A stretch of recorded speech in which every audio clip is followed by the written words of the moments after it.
Hi, everyone. Welcome to the COP30 Reportback webinar. I'm very excited to be co-hosting this event today. My name is Duncan Meisel. I am the Executive Director of Clean Creatives, at least for a few more days. This is going to be a discussion about what happened in Belém, Brazil, earlier this month, last month, I should say, and what the implications are for the advertising, marketing, and PR industries. So COP30 is essentially the annual meeting of the world's leaders to talk about the progress they've made on climate change and what they'd like to do for the coming year. As you can maybe guess, there's been 30 of them, but this meeting was interesting and important for a couple reasons. First of all, is that the host country, Brazil, is a country that is committed to climate action and very interested in pursuing really advanced policies on issues related to information integrity and push to make advertising and marketing a bigger part of the discussion this year. Second, it is also what's known as a stocktake year, which is every 5 years, these meetings are focused on bigger picture questions about the direction of the economy and the energy industry and agriculture and everything related to climate change over the course of the next 5 years. It was an exciting event for a lot of reasons. It did catch fire at one point, but it also was a moment for a lot of activity and engagement on the issues related to marketing, advertising, and PR. And a bunch of the leaders who were responsible for making it such a big moment for the industry are here today. So we wanted to bring together this group because they are doing an exceptional job of pushing this conversation forward. They're helping innovate and actually helping develop policy frameworks and for governments, for companies that will help them navigate the climate emergency as it relates to marketing and advertising. So COP30 was great in a lot of ways. It was frustrating in some ways. That's how these things always tend to go, but there was some particular progress made on the issues related to communications. And so we thought it would be great to report back to the industry about what happened and what it might mean for what comes next. So I'm going to introduce my excellent co-host, Harriet Kingaby from the Conscious Advertising Network.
Cocoa has gone through the roof this year, and that climate change is a huge driver of that. For those that work on insurance brands, and for those brands working in those sectors, or in wine, or in things like beer and coffee too. So we know that fixing climate change is a huge. Just 1 second, Harriet. People are having trouble hearing you in the stream, and so I'm going to see if we can get that fixed at team. All right, Harriet, try again. Oh, sorry, everyone. Okay. Sorry if you've heard this before, but I was saying that so much progress has been made in 4 years since I first went to COP, and the thought leaders on this call are a huge part of that. So much has changed, and I was saying that fixing climate change is in fact business critical. So for those of us who work on who work in the sector of insurance or coffee or chocolate, we know just how critical it is that we preserve those raw materials, and it's also a huge economic opportunity for us in the advertising sector. The UK net zero economy is growing faster than business as usual, and continues to do so. So not only is fixing climate change a huge economic opportunity, but it is also an opportunity for us to lead. And sadly, unless we are contributing to fixing these problems, fixing these issues, then we are part of the problem. And so it is with absolute pleasure that we showcase some of the real thought leaders in this space. And we invite all of you today to listen, to ask questions. We will be running a Q&A. So if you have something burning, thank you for those who submitted in advance, by the way.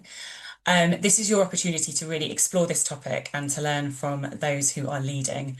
And I have to say, so much progress has been made in 4 years. I'm really looking forward to next year too. And with that, I will hand over to Duncan for our first panel. We're actually going to do our lightning round first, which you are going to facilitate. Okay. Brilliant. So apologies. So I would like to introduce Devin Buskey from the Climate Action Against Disinformation Coalition and Jake Dubbins, who are going to be breaking down what happened at COP and also giving us a sense of what it means for the advertising industry.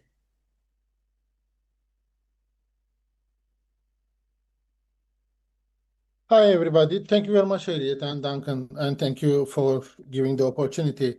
Uh, I will be very brief and try to explain what it means and what happened.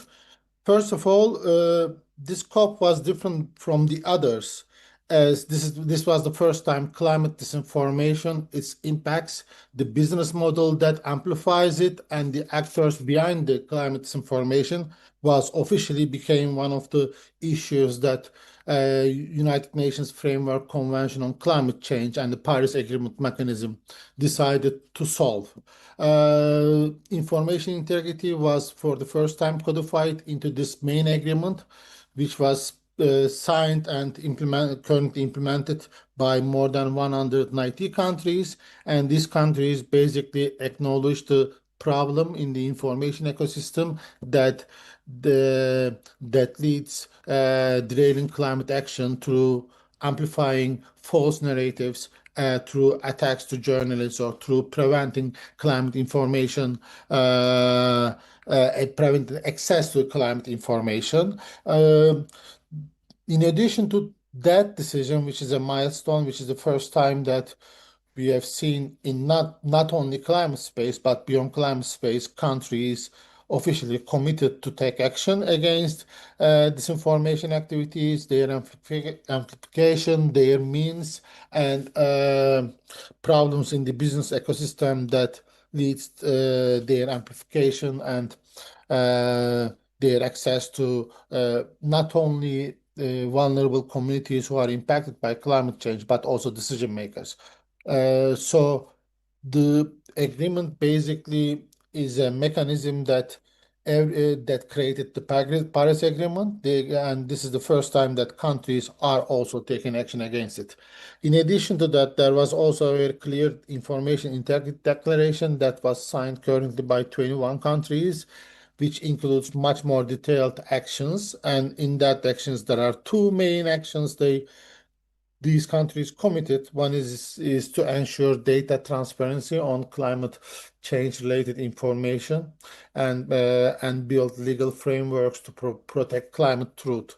They also clearly have directions to the private sector. One is that ensuring transparency and human rights responsible advertising practices, and the other one is to ensure that media companies, technology companies, PR industry actors work according to the principles identified by UN on how to conduct business.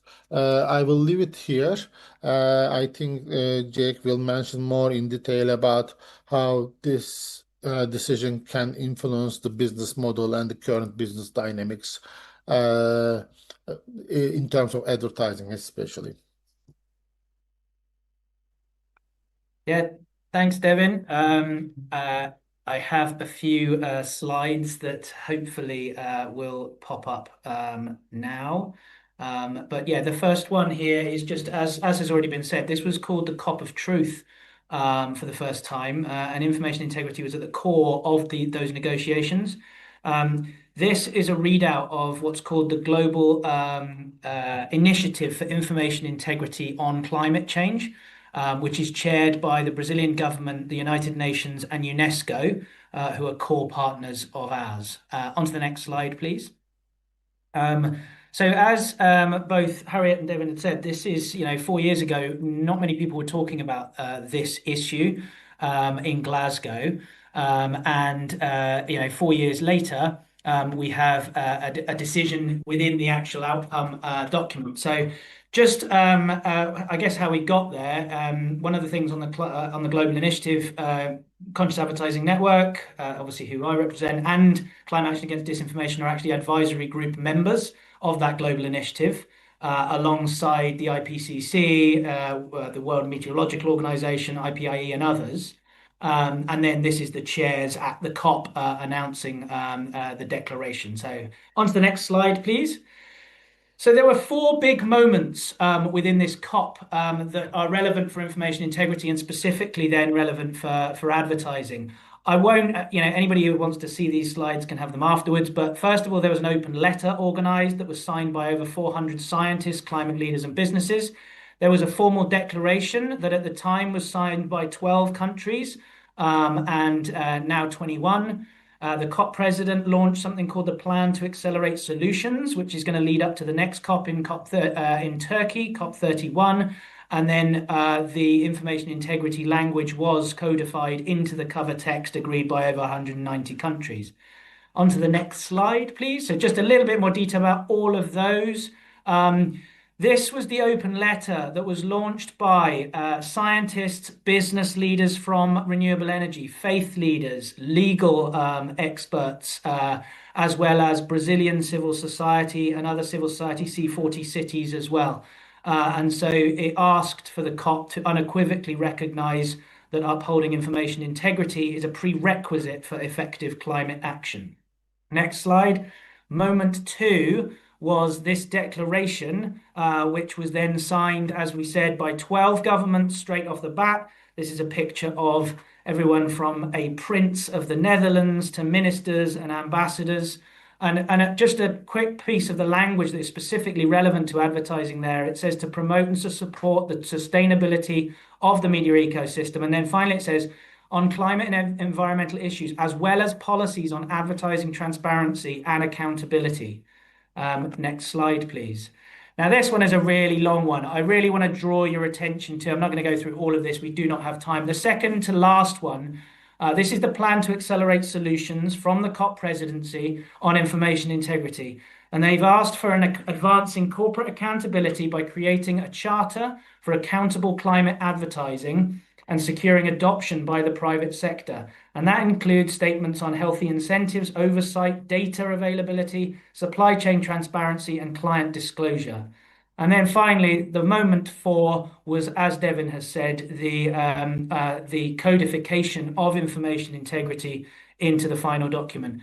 It's quite kind of a funny thing. 4 years work to get 3 words into an agreement of 190 plus countries is quite something. But there it is. I will stop there. Thanks.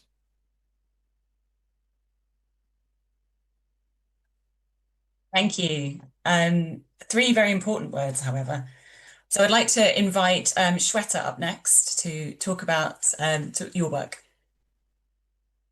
Thank you, Harriet, and good evening from where I am. My name is Shweta Narayan. I'm the campaign lead at the Global Climate and Health Alliance. And as you can already hear from report back from Devin and Jake, that this COP30 was different, and we saw a very meaningful step forward in how global community understands climate disinformation. That it is a systematic strategy tied to fossil fuel marketing machinery in deflecting and delaying climate action, and countries have made progress in calling out that disinformation From the health community, I am very, very happy and proud to share that the health community also played a very significant role in changing this narrative and in working towards information integrity, and also exposing the role of advertising and PR sector and the role that they play in climate disinformation on behalf of the fossil fuel industry. So how did we shift this frame? We, from the health community, helped change this narrative by presenting evidence from hospitals, from research and pollution studies, from the bringing the lived experience of frontline communities living under the shadow of fossil fuel harm, and bringing the health voices to make it clear that fossil fuel communications aren't neutral.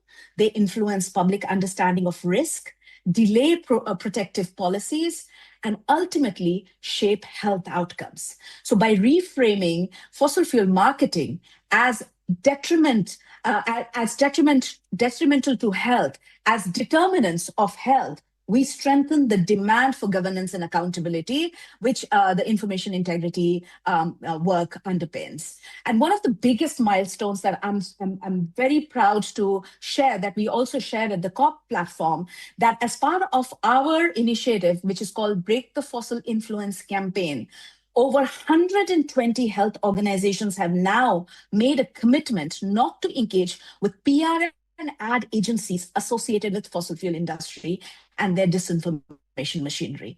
Now, this is important because in May this year, when we launched this campaign, we had 30 organizations. And in 6 months, we have had a 4-fold increase, and that's telling. That's telling of a momentum. That's telling that an industry, the health community is organizing and is going to assert its power to influence the way we communicate about climate risks and about fossil fuels. So absolutely clear that the health community is not backing out. It's strengthening the case for oversight, for accountability, and it's bringing its credibility to the table to reframe this conversation. Quickly, what does that mean in terms of what is the path ahead for us? We'll continue to ensure that fossil fuel disinformation is consistently recognized as a threat to public health and human rights. We'll support institutions, particularly the health systems, to adopt fossil-free procurement and ethical communications policies, and we'll continue to contribute into evidence building and engagement with government, with industry actors, to ensure that fossil fuel disinformation is curbed, probably even bring more restrictions on, say, fossil fuel advertising. Our purpose is very clear. We'll keep moving from awareness to accountability, from voluntary commitments to durable safeguards that support health and a fossil-free future. And for me, I think the message is very clear. The time to join this growing momentum is now. Otherwise, we'll see you. Thank you, Shweta. Really powerful call to action there, and really interesting for those for agencies as well who might have health clients, that this is such a big movement within that international community. Flo, I'd like to invite you up next to talk about your work. Well, thank you so much, Duncan and Harriet, and all the panelists for this excellent event. I have a few slides that will hopefully appear on the screen now. But to help accelerate the decarbonisation of the advertising industry, we attended COP30 to launch a blueprint designed to help advertising agencies, media owners phase out their fossil fuel advertising with confidence. So the blueprint is a business strategy rooted in the commercial realities of the sector. It argues for a controlled, measured approach that creates no disruption to operations or to growth, is really focused on progress, not perfection. So it gives a roadmap to take steps. It's also developed so that people across all seniority levels can get involved, and it encourages collaboration across departments to ensure a smooth operation. So these are the principles of the blueprint. Next slide, please.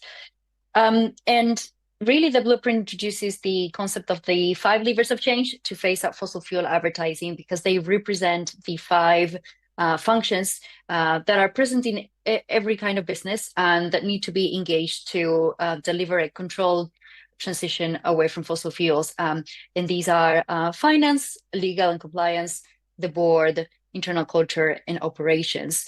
And the idea is they function as levers, right? So they don't need to be activated linearly. So every business will be able to identify where to start best in the process. But they are interconnected in the sense that progress on one lever unlocks progress in another one. And that progress is also scalable. So the blueprint offers guidance for each lever. So you have the ability to do quick, get some quick wins and get some longer term actions to engage with. So next slide, please.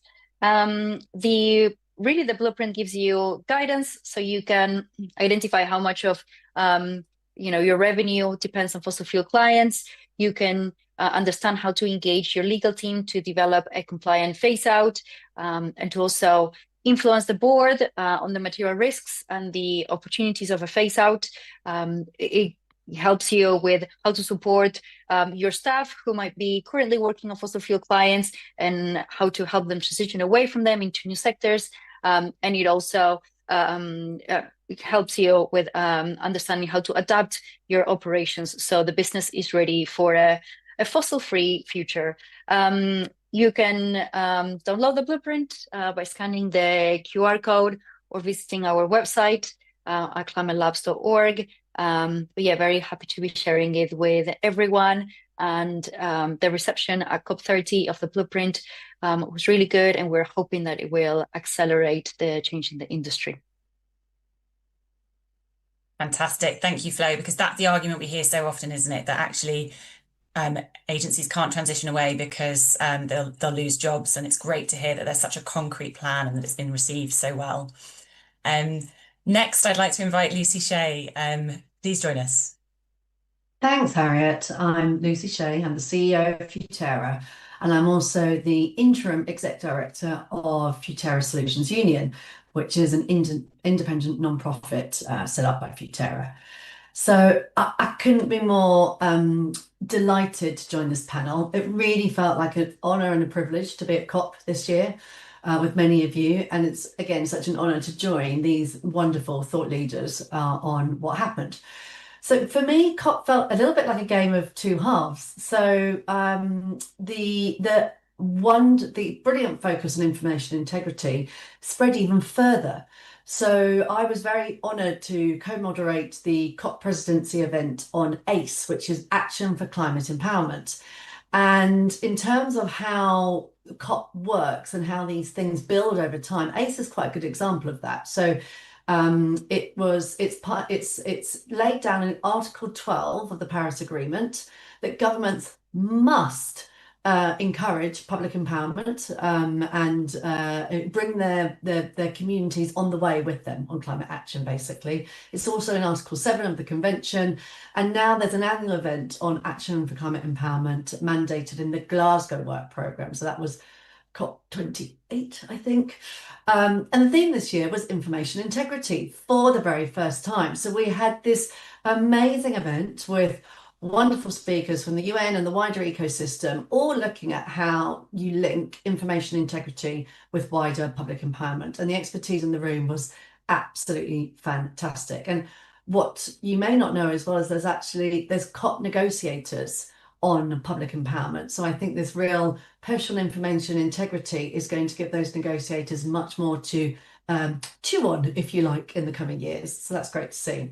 Secondly, and in fact, if we bring the slides back, I was there with Solutions Union launching this very, very tiny toolkit on effective climate narratives, because as many here, I'm sure, know, this deluge of misinformation and fossil fables, as it's been known, has meant that the public faces these three very big plot holes in the climate story.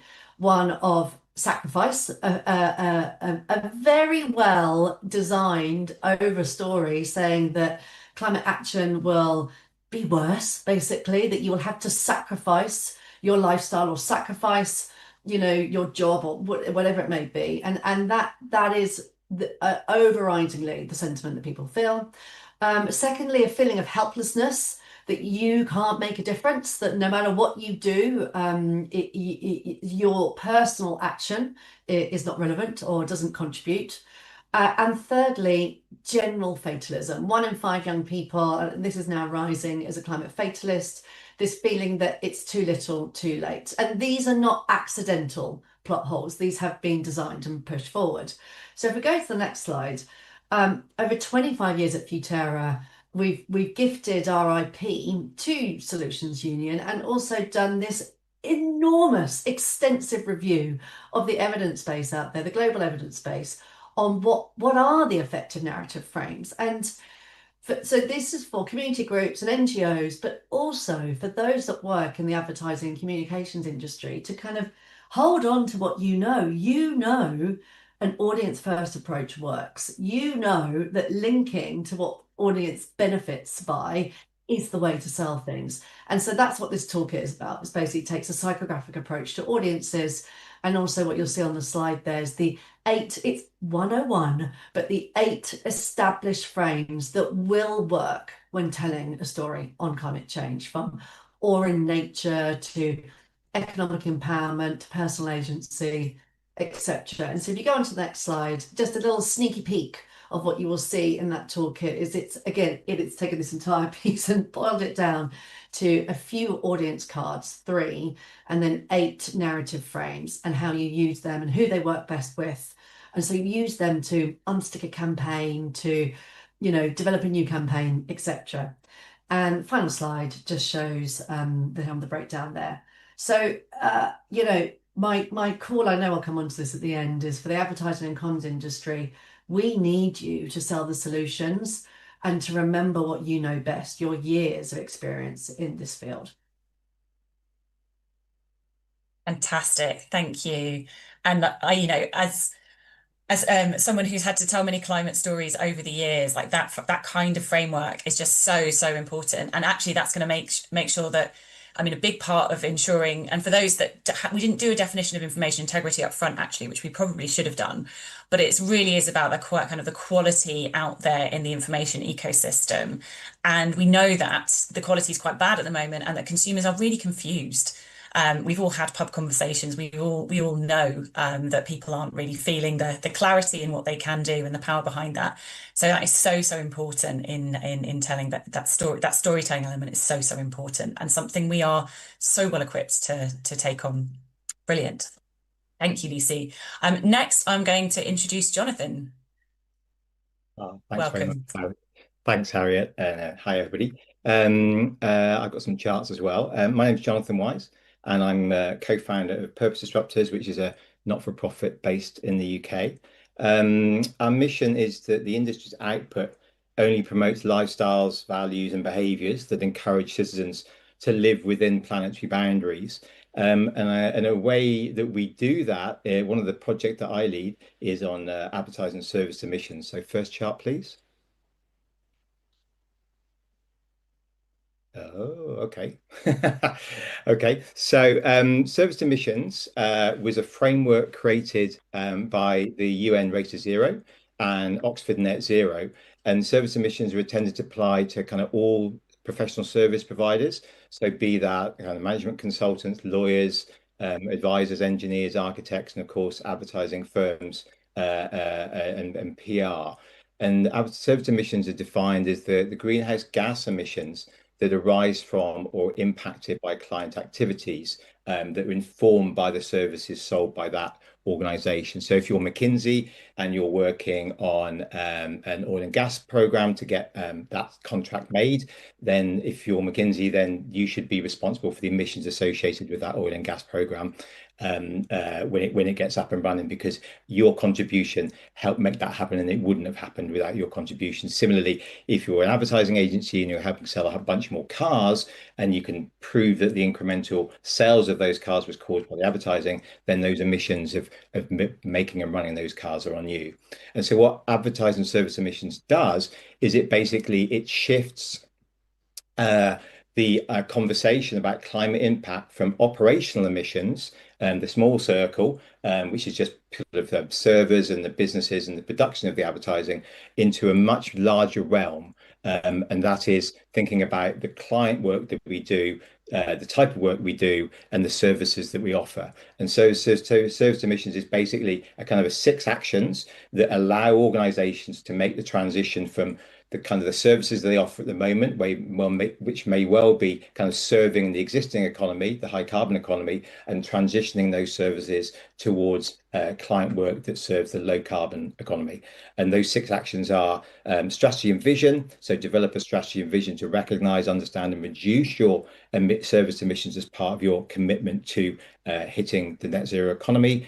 So strategy and vision, governance, integrate climate into due diligence and risk, which is something we've already heard of at the top of the call here. Invest in your client and relationships and support them in their transition. Fifth is measurement and tracking. And then sixth is advocate for systems change. And then what has happened at COP is that we announced our new report from Purpose Disruptors, which was called Beyond the Chaos, Ahead of the Curve. And what this did is it's a really extensive report which shows that you can carry that theory, that kind of that sort of mental model of change, and actually it can be applied. So the case study, there's 2 case studies in there from 2 global advertising agencies, both Elvis and Amplify, and we take them through the case of how they've actually started applying all of those 6 action areas to their businesses to show how they're being more competitive and how they're succeeding in being able to think more strategically and shifting their organization to be in service of a net zero economy, and the clients are going with them on that. So yeah, the report is framed about risk. Again, as we said at the top, the importance of risk as a lens to see climate through, because that is a kind of board level conversation, and therefore it graduates the conversation from just the kind of sustainability teams up into the board level. So it's hope you get a chance to read it and see how advertising organizations can shift the business and the business model and the client work to be in service of a sustainable future. Thank you. Thank you so much, Jonathan. You did amazingly without your slides. I just think that framing is so good. You know, bringing clarity to the chaos, because this is such turbulent times, and making change is never easy. So again, great framework for change. And we are going. Finally, I'm going to introduce Maria. Thank you. Thank you so much, Harriet and Duncan, for having us here. And I'm very pleased to be reunited with all these incredible panelists, and to be one of the few panelists that's still here in Brazil. So I'm the strategic advisor for Creatives for Climate, one of the largest movements of communicators turning the power of creative influence into a force for climate action. We have over 7,000 creatives across the globe, across 90 different countries, from agencies, brands, NGOs, you name it. So if you pull up our slides, you've heard from all the different panelists who have spoken. There's a lot of firsts about this COP. So we've talked about it being the COP of truth, the COP of implementation, the first COP where misinformation and information integrity was integrated into the agenda. It was also the first year that culture was a part of the action agenda, which is really a recognition that how we create and how we communicate really shapes how fast we move on climate. So if you can pull up the slides, hopefully they will work. It's okay. 1 second. Great. So if you think about, you know, the types of conversations that are happening at COP around creativity, you could really, you know, bucket into what you've been hearing from the other panelists today. There's a part of it that's around how do we do less harm. So this is really about tackling misinformation, decarbonizing the industry.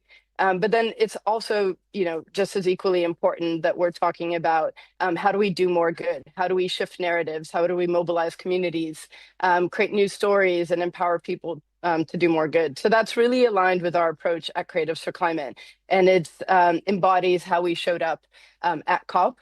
One thing I also want to mention is the unprecedented civic participation at this COP that was in large part rooted into how the Brazilian government structured structured the mutirão and the action agenda. And I think when we talk about the people who are on this call, this is really a call to all of you who work in creativity and all of the agencies to really take this upon yourself to adopt these toolkits, adopt these frameworks to accelerate action. So within the action agenda, for those of you who weren't at COP or got confused by all of the different acronyms and numbers, there were 30 key objectives that were identified.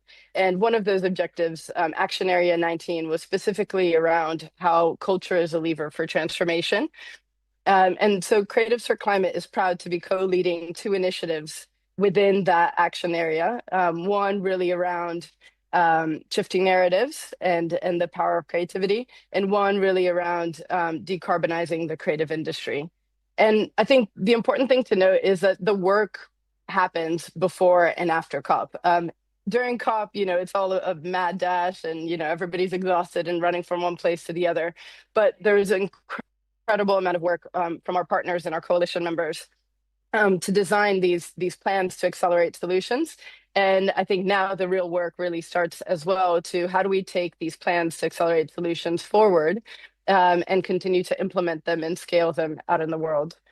So for us, one of the biggest highlights at COP was launching our Creative Integrity Playbook on the COP presidential stage, and it really builds on the service emissions framework that Jonathan was explaining.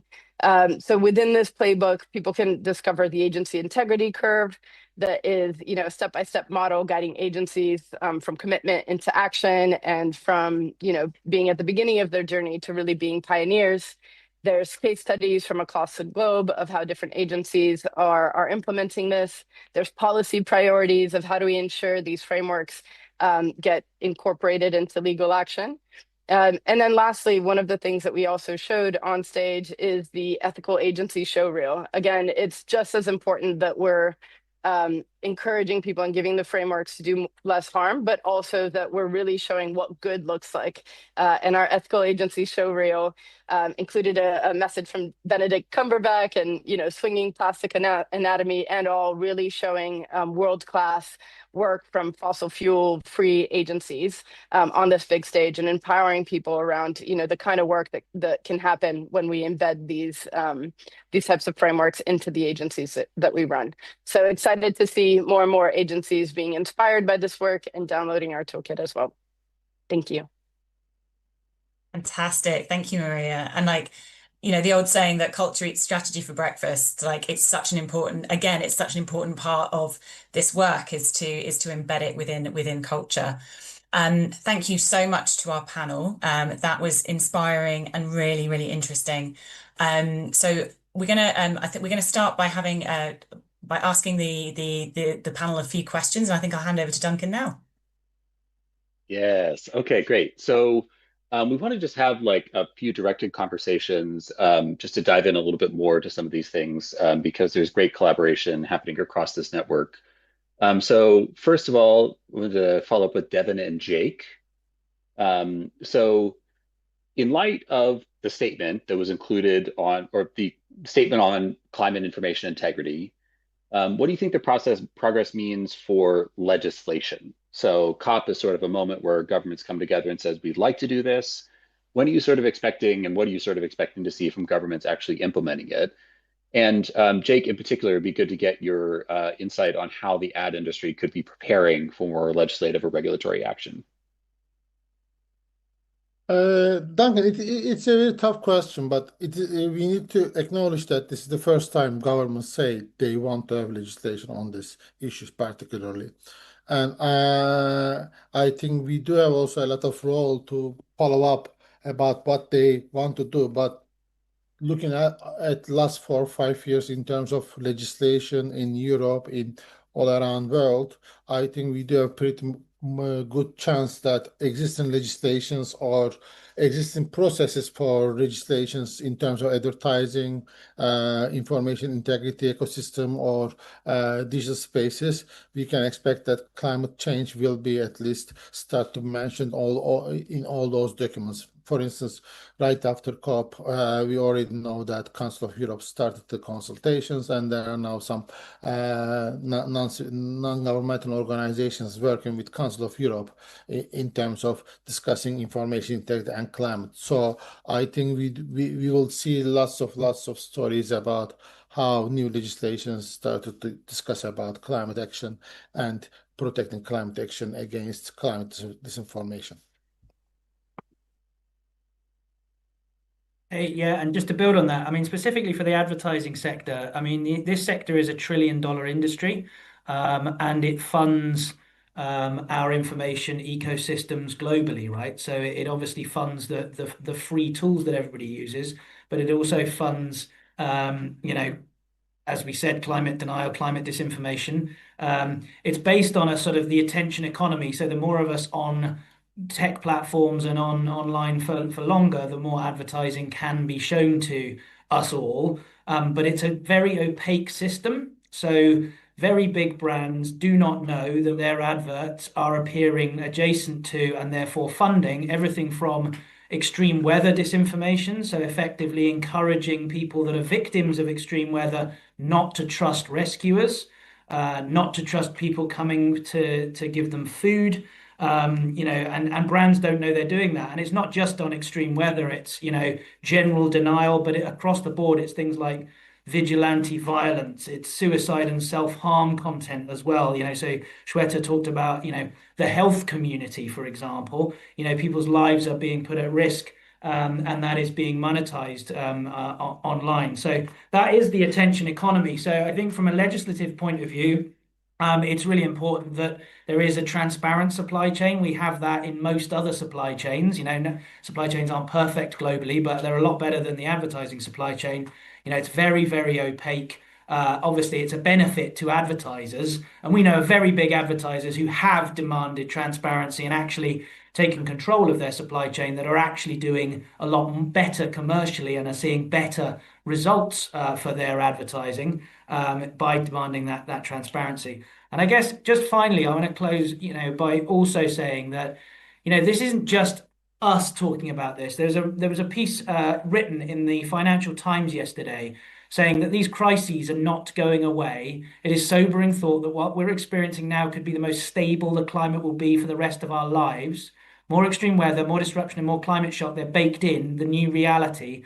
And food industry boards must ensure that the businesses on which their consumers depend are creating a sustainable, resilient, and stable food system. If we can no longer grow food, what will their companies sell? And those are the advertising industry clients. That was not, you know, some random activist. That was Dave Lewis, the incoming CEO of Diageo, who used to be the CEO of Tesco.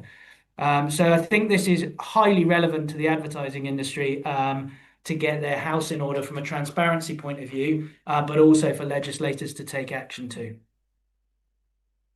Thank you. Harriet. That's powerful stuff. I was joking about chocolate on our biscuits earlier on, but you know, it's really sobering. So my questions are for Lucy, Shay, Flo, and Shweta. You all made a case for actually this movement of clients away from potentially from agencies who have other, you know, kind of have fossil fuel clients as well. And Flo, you made a very practical case for you know, for how agencies can move away from this. I mean, this could actually threaten the business model of agency groups if enough clients did make this shift. And do you think this is the start of a groundswell? And why, if the economic case is as strong as it looks in Flo's report for switching away, why aren't more agencies making the move now? I'm going to pick on Shweta to start. I could go first. Yes.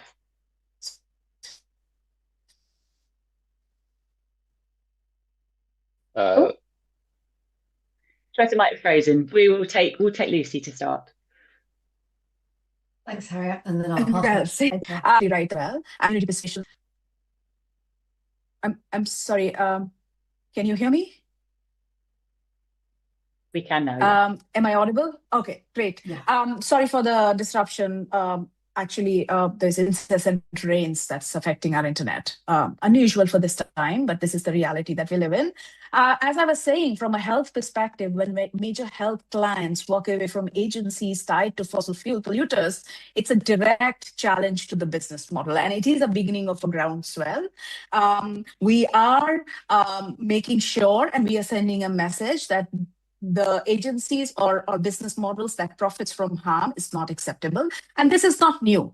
We have seen this before, and health community has led when it, remember tobacco, and when health community exposed the tactics of big tobacco, advertising agencies dropped cigarette clients, not because it was not profitable, because the legal and the reputational risks were untenable.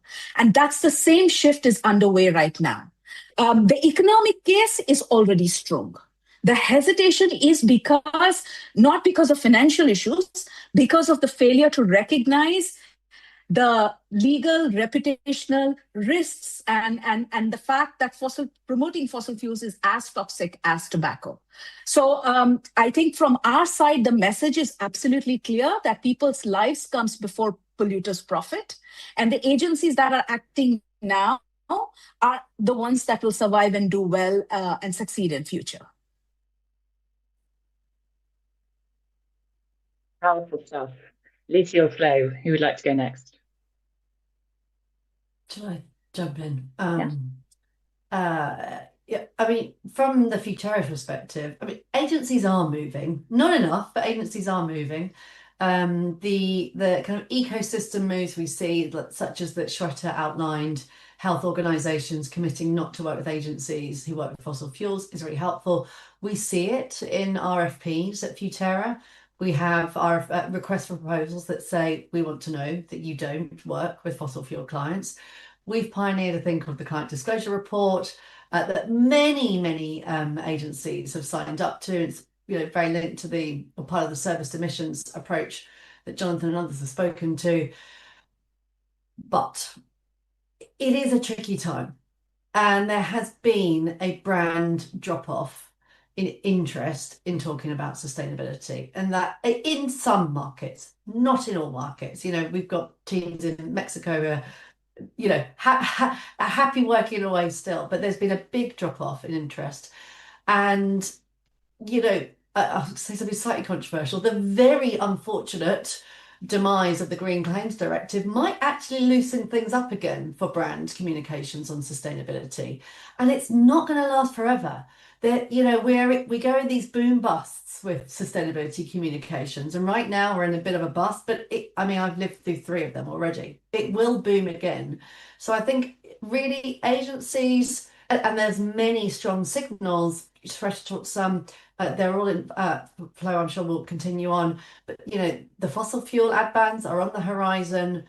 And I think for agencies to move now, but also to prepare themselves for the upswing that is going to be coming, so to avoid those legal and reputational risks and actually still build that skill and capability in order to do effective sustainability and climate communications. And there's many industries as well which haven't hit this down cycle, healthcare, for example, which Duncan has mentioned in his off-ramping report. So yeah, I think it's going to continue to move. It is tricky times, but it will continue to move. Brilliant. Thank you, Lucy. And Flo? Yeah, I think the conditions for groundswell are building because the blueprint research and all of the research done through the off-ramp report from Clean Creative shows that the drivers for change are really powerful and they are very commercially relevant. But at the same time, I totally agree with Lucy's point that the context is really important, and right now is very tricky in the advertising industry. There's a massive merger going on right now. There are layoffs, AI threats. That's just kind of making everyone go into a defensive mindset.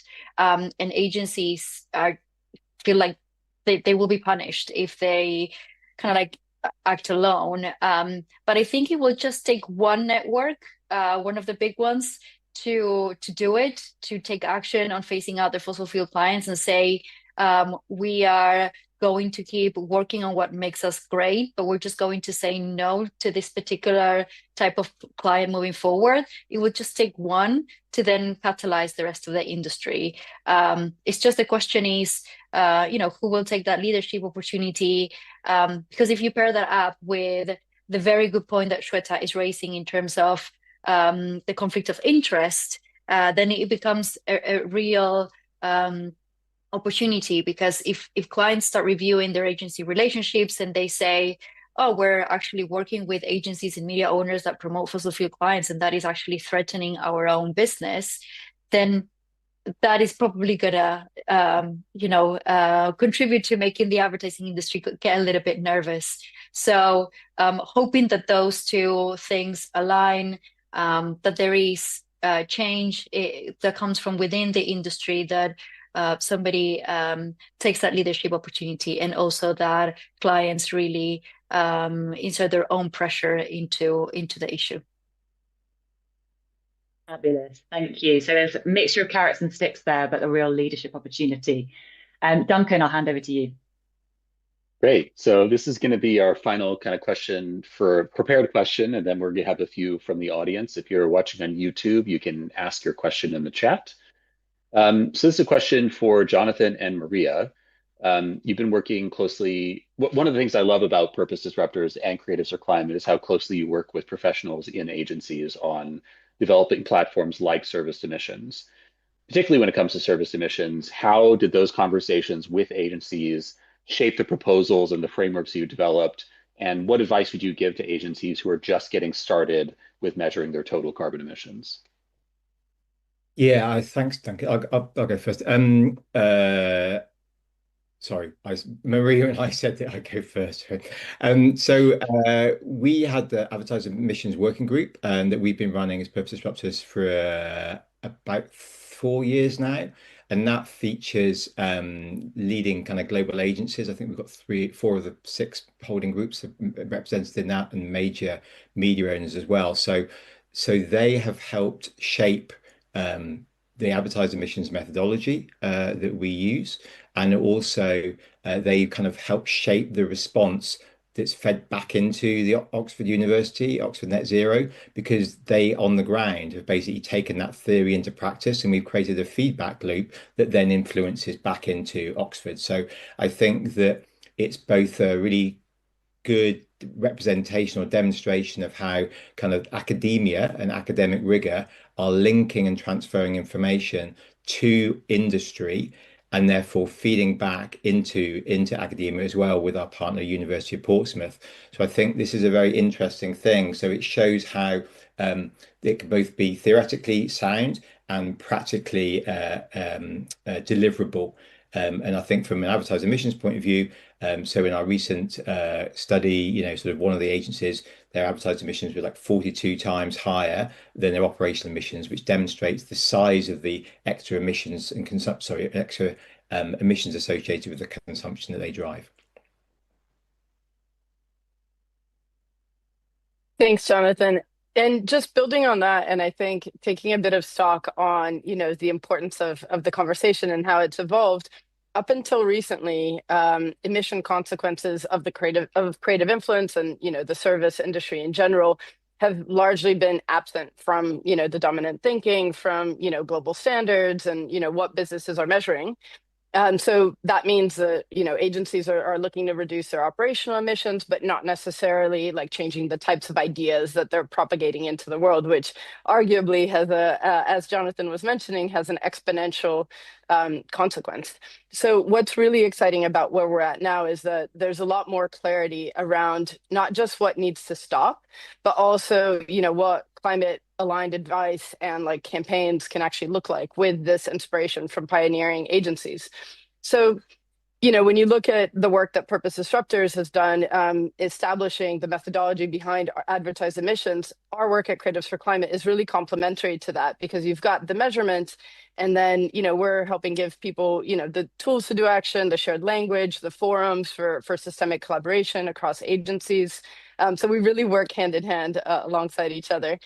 And so since late last year, Creatives for Climate has been working with our Ethical Agency Alliance, which has, agencies across 10 different markets to really translate the six action areas of the service emissions framework into, what are agencies already doing? How are they implementing it? And a lot of this is, new things that agencies need to do, but it's really taking agencies who are already doing and putting that into this to framework in this framework and creating the evidence of where do we need to go next. So our creative integrity playbook is a translation of those learnings, and the aim is to really democratize this journey for anybody who wants to go through it. And since launching it at COP, we've already had 15 pieces of media coverage around the globe, 450 downloads. We've been included in the COP30 action agenda. So in the ask of, how do agencies and individuals get involved, it's really about taking a look, downloading that toolkit, joining our Ethical Agency Alliance, and working alongside the pioneering agencies that are leading the way, and seeing, where you are in that journey and how you can start. Great. So we're going to go to audience Q&A right now, considering we're coming up on our hour. And actually, the first question is for Ria and Jonathan, I think. So we can go back to our three panel if we want. Someone just asked, who can we reach out to for guidance on measuring advertising emissions from an agency perspective? There's some people who are working out their methodology to do that. What's the best door to knock on? The best door to knock on is my door, and my email is jonathan at purposedisruptors.org, and we can help you with that. And we're really keen for agencies to be able to calculate this, and as Maria's saying, kind of assist people to make this happen. So yeah, get in touch with me. We'd be delighted to kind of give you a hand with that and see what we can do to help. You could And also echoing as well. Yeah, just CC me in your email to Jonathan. No, but in all seriousness, you can reach out to our team at Creatives for Climate, to our founder, Lucy at creativesforclimate.co. But I think also, joining something like the Ethical Agency Alliance puts you in direct touch with other agencies that are going through that journey. So I'd encourage anybody on the call to do that as well. Great. So I actually have a question for Harriet, my co-host. There was a question in the chat about how we're talking about sort of information integrity, media ecosystems. What is the impact of this on publishers? How can we make sure that publishers who are providing excellent, high integrity climate information are being supported and funded well by the ad industry? Great question. And so, we have a really big problem with the funding of safe climate content. If you are a brand, you may have climate words on your block lists, or you may be inadvertently setting up risk profiles, which means you're not against climate content. We really urge you to remove those words from your block lists, and also to talk to your brand safety providers about, actively wanting to be funding that safe content. We ran a study a few years ago now, and we found that around 70% of the really good quality news on this stuff is unmonetizable through advertising. So those would be the things. And I think also if you should be thinking about inclusion lists as well. Think really, really mindfully about where you show up, and as much as possible, be asking your partners and vendors for information about where your advertising is being placed. If you're on the open web, if you're in, kind of on platforms, but also the creators that you're appearing next to. Because again, we found incidences of brands appearing on creator content, which is really quite contrary to their brand values. So yeah, that would be my advice. Great. And then I have a question that I think touches on things that both Shweta and Flo have brought up, which was just the question was asked, is it time for a just transition of the whole ad industry? And to me, I think just transition touches on two issues. Like one is that the industry that's being transitioned maintains its workforce. People are not being forced out of work by a climate transition. And so, Flo, I feel like this is a question about kind of revenue and the work that you've done in collaboration with Clean Creatives and to act together. It's one of my favorite things we've worked on together is developing kind of the financial framework for how the transition could happen. And then Shweta, I feel like anytime we're talking about just transition, we kind of have to talk about the immediate health impacts of fossil fuels, like the communities who are on the fence lines, who are on the front lines of dealing with pollution impacts are really significant. So I think it would be it'd be good to get your perspective and GCHA's perspective on kind of health and what a transition would look like in that context as well. So Shweta, you're on screen, so I'll let you start.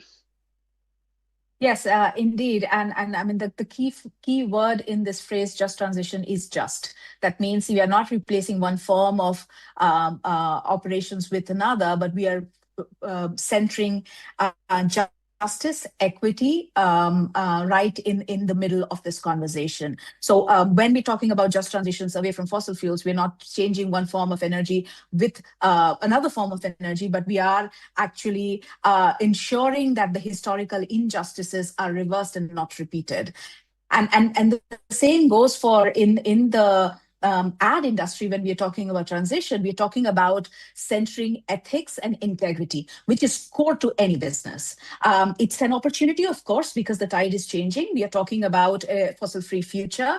We're talking about making sure that people who have borne the most severe burden of the fossil economy and the injustices, they are done. I mean, right.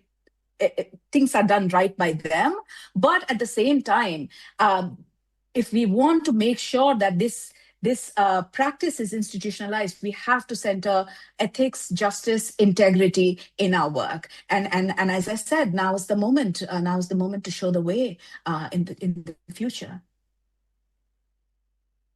Thanks, Shweta. And if I can add something to that, I totally agree that the just transition means also taking care of your people and your workforce, and also developing the right support and for those people that are going to need to transition away from maybe an expertise that they have developed on the energy industry into new industries is very important. And so we have really good advice on the blueprint from people who have done it, from people who have put things in place so that their workforce has been able to transition in a smooth way.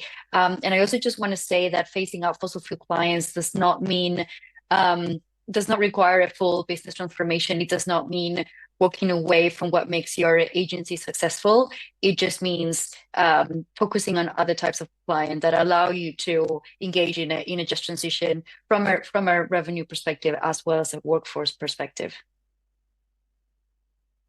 Thank you both. I'll pass to Harriet to wrap us up. Wow, thank you, everybody. And thank you for staying with us for an hour and listening to some quite technical things.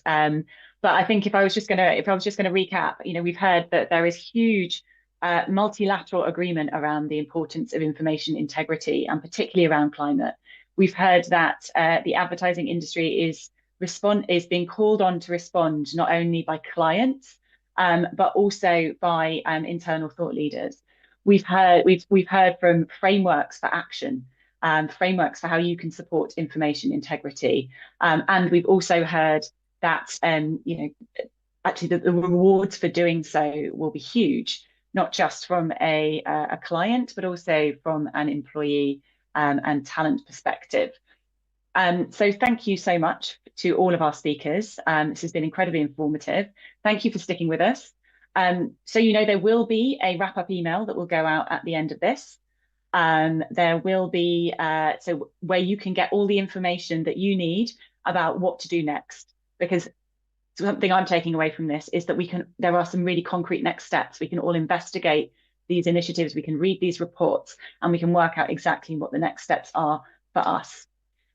So just a massive thank you, and take care.